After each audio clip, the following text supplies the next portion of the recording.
Hai, masih bersama saya, Mr. Z bicara.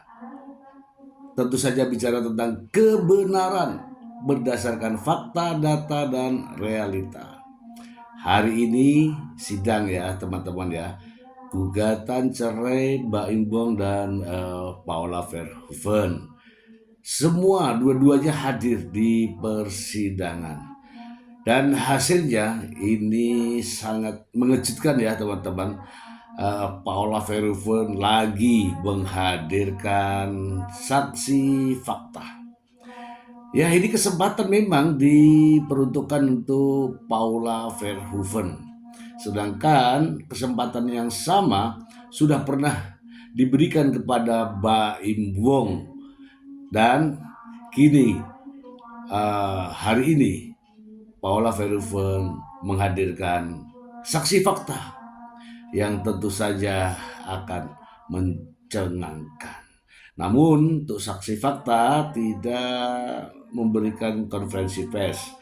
Kita simak saja keterangan dari pengacara Alfon Kurnia Palma berikut ini.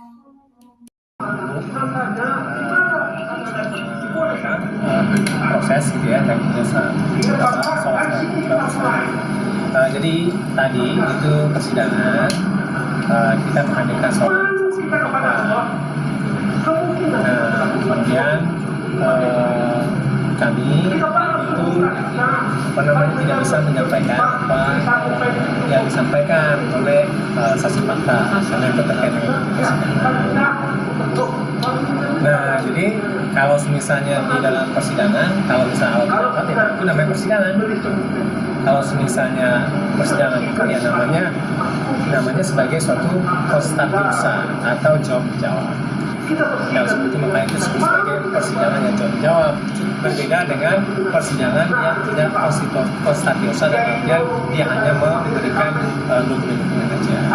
Saya itu terkait dengan suatu penetapan. Itu kira-kira. Tapi tadi sore saksinya siapa sih kalau boleh tahu? Teman baik-baik. Bukan asisten Paula ya? Tadi di dalam juga sempat ribut-ribut tuh, Bang. Kan bilang itu kan konstatiusa, artinya itu jawab-jawab. Ya. Tapi Nggak ada dinamis kan. Siapa yang bilang nggak ada? Apa namanya dia nggak ada katanya terakhir nggak ada karena tadi kita ngomong. Paula di dalam teater Paula Ini dua arah itu difasilitasi sama majelis hakim. Nah itu hakim itu kan fungsinya untuk ada tata tertib persidangan gitu kan, satu ngomong satu enggak, satu ngomong satu enggak, itu aja sebenarnya. Nah tapi itu apa dialogis kok.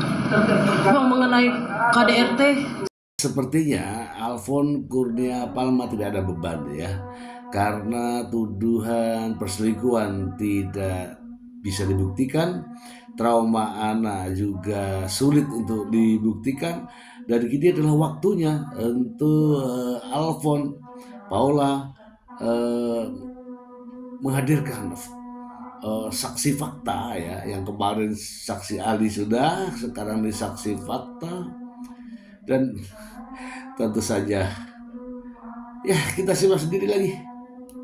menurut dugaannya itu tidak terbukti, dan menurut kabar burung juga Paula membuat video permintaan maaf untuk Baim karena telah tidak hara itu. Karena ada materi persidangan ya.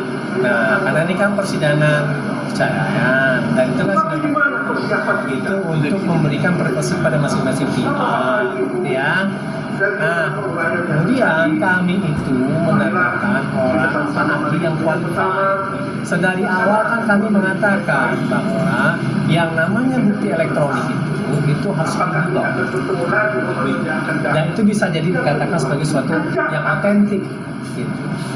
Itu sebenarnya kami ingin mendalilkan bahwa yang namanya bukti elektronik itu harus otentik. Kalau misalnya tidak begitu, dia tidak valid, tidak boleh dipertimbangkan dalam proses persidangan. Dan kemudian dan kemudian ya, yang namanya bukti elektronik itu tidak hanya di apa dalam perkara pidana saja, tapi juga dalam data itu dan semuanya. Agama ini dikatakan sebagai perkara khusus gitu.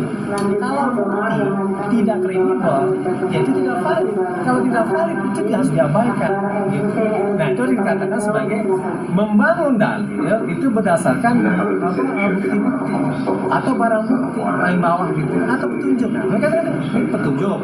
Dari barang petunjuk itu jadi barang bukti. Barang bukti itu kemudian menjadi alat bukti. Dari situ itu dinamakan suatu dalil dan kesimpulan. Nah, jadi kami membangun itu bukan dalam artian ini dia omongan gitu kan dan kemudian direkam dan kemudian setelah itu menjadi apa alat bukti. Hukum itu pasti. Nah, dia itu dari ketidakpastian menjadi suatu hal pasti. Beda dengan suatu Terlihat ya, percaya diri ya, percaya diri. Kehadiran Paula Verhoeven di sidang Pengadilan Agama Jakarta Selatan nampak begitu bercahaya, dan hal ini juga dijelaskan oleh Alfon Kurnia Palma. Nggak ada beban, nggak ada masalah apa-apa. Intinya adalah waktu yang diberikan akan dimanfaatkan dengan baik. tidak pasti. Oleh sebab itu makanya dari awal kami mengatakan ya namanya melihat bukti elektronik itu dia harus kredibel, dia harus otentik.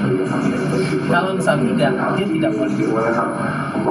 Itu kira-kira. Oke, teman-teman ya. Bang, ada kabarnya juga kalau misalnya pada saat masa-masa Baim sama Paula masih bersama itu sosok N ini sering datang ke rumah, dia berada di dalam kamar utamanya Baim dan sampai keluar juga sampai subuh, pulang subuh gitu. Kabar burung, Bang. Kabar burung. Kata siapa itu dalam persidangan? Masa dia ada yang kabar-kabar burung gitu? Nah, Nah, itu menanggapnya berarti tidak benar itu, Bang. kalau itu tolong dikonfirmasi kepada orang yang bertanya. Kalau Mbak dapat kabar burung itu dari burung itu, hanya ke burung itu. Oke? Ya, Bang, kabarnya juga Paula sekarang rutin minum obat. Paula sekarang rutin minum obat karena ada satu sakitnya gitu, dan itu sudah diagendakan juga ke dalam. Balik lagi info di lapangan. Hanya ke burung itu. Nah, itu menanggapi seperti apa? Benar nggak, Bang? Hanya ke burung itu. Bang, ini memang sekarang katanya memang lagi dia sendiri pengen Setiap orang pengen mengerti ya. Kita ini bukan orang yang apa, mungkin kita berproses ya. Kita kan makhluk yang doa. Dalam artian makhluk yang masih banyak kesalahan. Saya banyak kesalahan. Ya, nah, makanya kita menuju sana. Ya kalau misalnya dia ingin apa mendalil agama, ya itu wajar kan, bagus. tapi di sini kan jawaban Paula adalah ketika anaknya sholat hanya sama bapaknya. Tapi memang Paula Itu kan soal bukan soal ibadah tadi kan, itu kan soal. Oke. Berarti itu nggak benar, Bang, ya, yang soal yang dia minum obat itu buat sakit itu, Bang, ya? Bang, itu kan sudah diagendakan juga, Bang. Bang, berarti itu membenarkan, Bang, kalau dengan respon kamu seperti itu. Mbak ditanyanya itu ke saya, kamu kalau burung, makanya tanya ke burungnya. Burung siapa itu? Berarti yang soal mereka. Oke lah teman-teman ya, itu saja hasil dari sidang hari ini, yaitu mendekati akhir. Paula Verhoeven masih menghadirkan saksi fakta, dan tentu saja kalau Paula yang menghadirkan pasti ada gregetnya, dan ini adalah salah satu upaya untuk meyakinkan hakim ya, meyakinkan hakim, karena sebelumnya ya kesempatan sudah diberikan kepada penggugat dengan waktu yang begitu banyak namun tak mampu membuktikan. Kini kesempatan ada pada Paula Verhoeven untuk menunjukkan bahwa dirinya tidak selingkuh dan tidak ada yang namanya trauma anak. Ini benar-benar pembalasan yang sangat ya tanda kutip sangat kejam. Dan mudah-mudahan apa yang diinginkan Paula Verhoeven, yaitu bercerai dengan cara yang jantan, bercerai dengan cara yang gagah, yang perkasa, yang terhormat, dan mendapatkan hak asuh anak. Demikian teman-teman, semoga bermanfaat. Terima kasih.